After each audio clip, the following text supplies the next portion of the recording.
Salut à tous, je suis Sandrine Miraculeux, je suis artiste et auteur, je suis aussi passionnée d'art et je partage avec vous.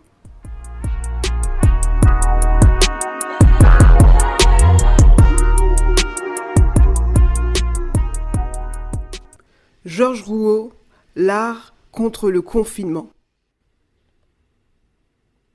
Georges Rouault est un artiste français qui a vécu dans le confinement dès sa naissance. C'est ainsi qu'il naît à Belleville le 27 mai 1871 au milieu d'une guerre civile. Paris et sa banlieue sont sous les bombes, c'est la semaine sanglante de mai 1871. Alors que Belleville est mise à sac par les Versaillais, la maison familiale des Rouault est touchée. Ainsi, pour protéger le nouveau-né, le clan se réfugie dans la cave de la maison. Dès lors, ils seront en confinement. Découvrons ensemble comment la petite famille Rouault a supporté cette crise. Rouault né dans le confinement. Effectivement, l'épreuve du confinement, ajoutée au contexte chaotique de 1871, impactera la peinture de Rouault. Il dira « Je crois au milieu des massacres, des incendies et des épouvantes, avoir de la cave où je suis né, dans les yeux et dans l'esprit, la matière fugitive que le bon feu fixe et incruste. » Le confinement ou la révélation d'une vocation. Malgré ce triste contexte de confinement, le jeune Rouault reçoit une bonne éducation.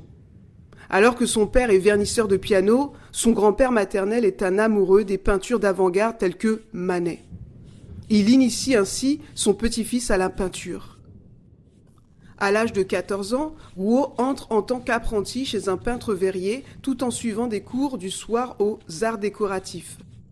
Par la suite, il est embauché comme fabricant de plomb dans un atelier de restauration de vitraux. Il est captivé par cet art.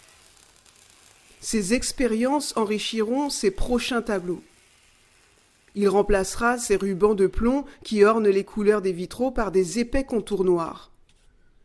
Cette nouvelle technique artistique sera révolutionnaire et fera tout son succès. Du confinement à la destinée. Toutefois, avant d'affirmer son style pictural, il entre à l'école des beaux-arts à sa 20e année. Le célèbre peintre Gustave Moreau sera son professeur et son mentor.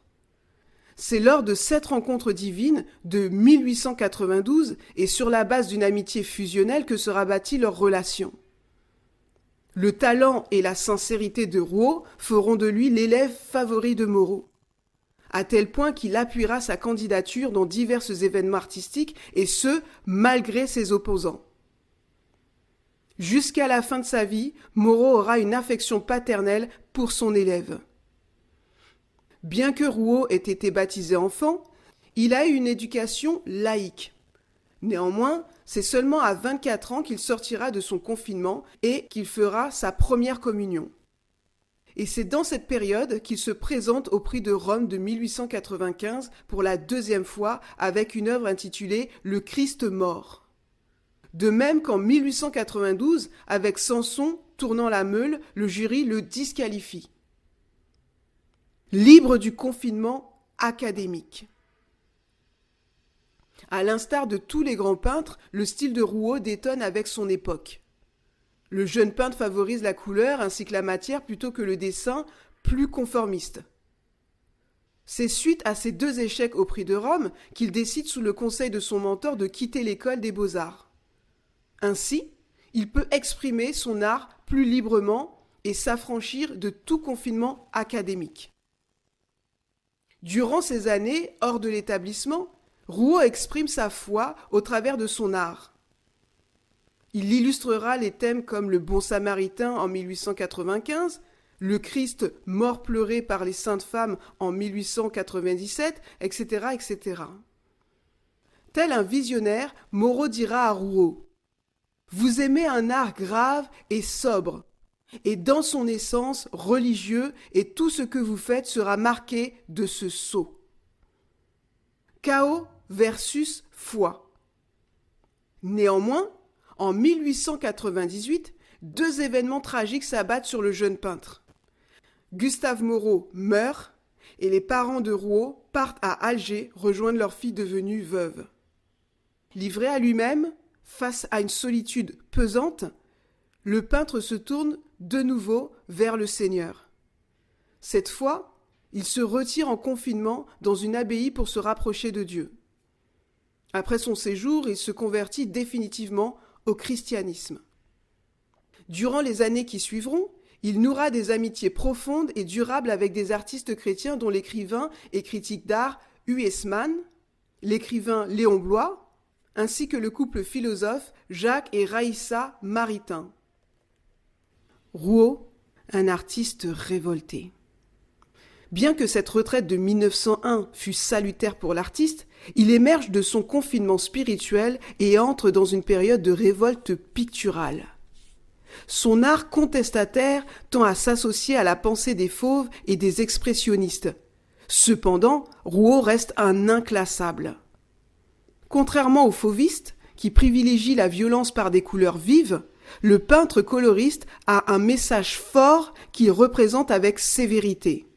Il s'agit de la figure du Christ, la sincérité de la foi, la nécessité de la spiritualité, l'emblème de la justice et la représentation de l'hypocrisie humaine. Du confinement au déconfinement des mentalités. Malgré une foi inébranlable, Rouault a une âme triste et horrifié par une société qu'il ne comprend pas.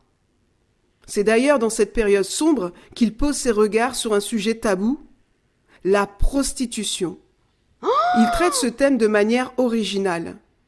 Il a conscience que sa démarche picturale choque, mais il assume. Ainsi, il illustre ces femmes nues, aux silhouettes usées, avec un geste certain. Il les représente franchement, en gros plan et sans détour. D'ailleurs, il dira « Là où le monde, en confinement, se trouve ténèbres et horreur, j'ai trouvé tel trésor et pudeur, délicatesse extrême, persévérance et doux amour. » Par cette toile crue et audacieuse, il renvoie aux bourgeois impies leur propre hypocrisie et leur indifférence à l'égard des petites gens. Pour le peintre, ces pharisiens devraient faire preuve de compassion envers ses filles et non de jugement. En exposant « filles », Rouault proclame le verset biblique du Nouveau Testament. « Toi, qui as l'apparence de la piété, tu renies ce qui en fait la force. » Rouault est le plus vieux métier du monde. Aussi, il est bon de rappeler que Christ avait de l'empathie pour les prostituées et il les aimait sans pour autant cautionner leur mode de vie. Néanmoins, ces femmes en confinement, qui étaient perçues comme la honte de la société, seront les premières à croire au message de l'Évangile. En Matthieu, chapitre 21, versets 31 à 32, on peut lire « En vérité, je vous le dis, les publicains et les prostituées vous devanceront dans le royaume de Dieu. Car Jean est venu à vous dans la voie de la justice et vous n'avez pas cru en lui. Mais les publicains et les prostituées ont cru en lui. Et vous, qui avez vu cela, vous ne vous êtes pas ensuite repentis pour croire en lui. » Aussi, dans la généalogie de Jésus se trouvent les 2 prostituées, Tamar et Rahab. Rouault, l'Honoré Daumier de la peinture? Hormis le plus vieux métier du monde, Rouault s'intéressa à d'autres visages de la société comme les gens du cirque, les chômeurs, les ouvriers, les paysans, les juges, les politiciens. Tantôt sévère face à l'injustice, tantôt empathique à l'égard des malheureux, tous sont passés sous le pinceau de l'artiste. Comme un lanceur d'alerte, Rouault montre les dysfonctionnements de la société. Son but n'est pas de juger ce monde en confinement ou de le condamner, mais d'exposer la laideur de l'âme humaine. C'est une invitation à l'introspection proposée à tous les hommes qui veulent changer. Rouault dira lui-même « J'étais un mystique et j'ai accouché d'un enfant revendicateur et farouche qui montre le poing à la société dès sa naissance. J'étais pour certains d'entre eux un homme qui doit regarder le ciel avec des yeux blancs, comme le saint Augustin ou la sainte Monique d'Ary Scheffer. Confinement du monde versus lumière du monde. La peinture de Georges Rouault nous renvoie toujours à un discours franc et direct. Toute sa vie durant, il ne décolèrera pas contre une société athée qui cultive une vie de confinement insipide et obscure.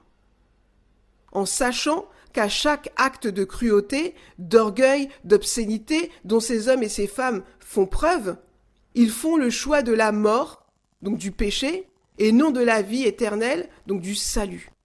Néanmoins, Rouault est un chrétien qui porte en lui la lumière du Christ, de même que Jésus est la lumière du monde. Celui qui le suit ne marchera pas dans les ténèbres, mais il aura la lumière de la vie. Ainsi, la frustration du peintre est transcendée par cette révélation en 2 Corinthiens 4, verset 6.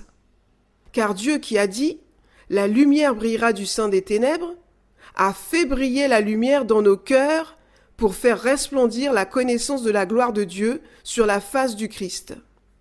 Rouault, un révélateur de conscience ?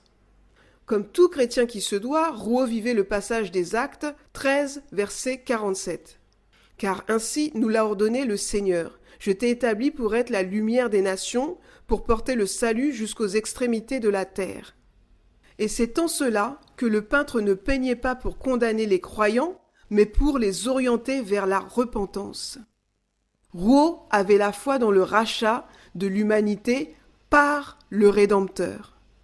En 1914, il dira « Le néant de la créature est si grand, l'impuissance des hommes les uns vis-à-vis des autres si profond, si absolu, en passant en Dieu, tout est transfiguré. » Après 1930, Rouault ne se focalisait plus sur l'état du monde en confinement, mais il fixait ses yeux sur Jésus.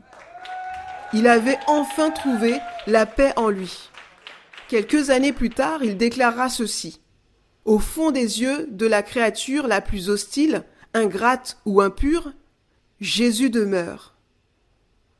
Jésus, sa planche de salut. » Contrairement à Rembrandt, il ne se représentait pas dans les scènes de confinement de la passion du Christ, mais il laissait toute la place au Sauveur, tel que le Christ en banlieue peint en 1920 ou Ecce Homo en 1952.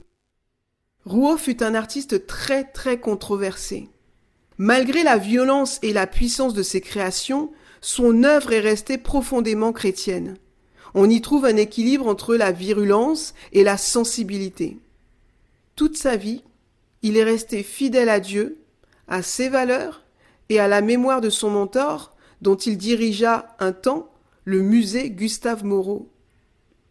Rouault aura peint 800 tableaux, dont 300 qu'il brûlera, n'ayant plus le temps de les restaurer. Cet acte qui peut nous sembler incompréhensible montre tout simplement qu'il était détaché de toute cupidité, préférant l'excellence à la médiocrité. Il faut savoir que ces 300 toiles détruites étaient estimées à plus d'1 demi-milliard de francs. L'amour de l'art, c'est une rédemption continuelle. J'espère que vous avez apprécié ce podcast. C'était vraiment pour vous encourager dans cette période de confinement. Georges Rouault est vraiment quelqu'un d'inspirant. Je vous invite peut-être à méditer là-dessus, sur justement son combat qui est toujours malheureusement d'actualité. Rien n'a vraiment changé, hein. On a juste changé de siècle, mais les problématiques, le cœur des hommes, la société est toujours plus ou moins la même. Je dirais même un peu plus pire qu'avant, et j'espère que ceci vous encouragera à regarder le monde avec les yeux et le cœur qu'il faut, et à poser des actions qui sont des actions, comme je l'ai dit dans les précédents podcasts, des actions avec un cœur différent, une âme différente, un esprit différent. Voilà, c'était Sandrine Miraculeux. Je vous remercie de m'avoir écouté. Je vous dis à bientôt pour un prochain podcast.